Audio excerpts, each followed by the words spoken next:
pinata. My grandson is turning 7 years old. I have this big box that I've had in the garage for a while. So I'm just going to do a number 7 on each side. And then I have tissue paper that I'm going to be using, some glue sticks, and some duct tape. So I'm going to go ahead and cut out the number 7. I've never done this before, so I hope it turns out good. So I drew my number 7 on the cardboard, so I'm going to cut this one out and lay it on the other one to cut that one out.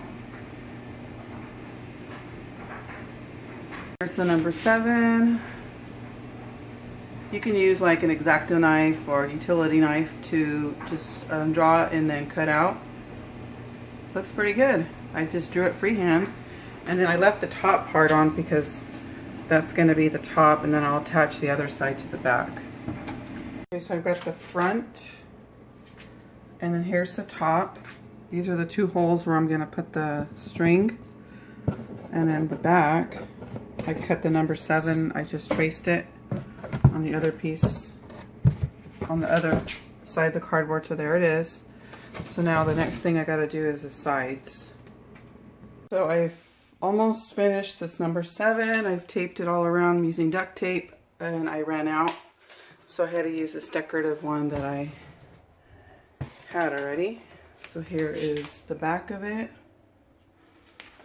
and then the side, and then I need one more part, which is the front. Alright, looking good. Okay, so the top part I'm going to do yellow, and then the front is going to be blue.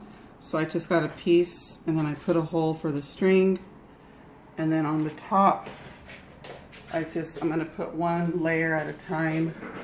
So I just glued this and then did a bunch of fringe. So I'm just going to keep gluing until we get all the way down. Finished, number 7.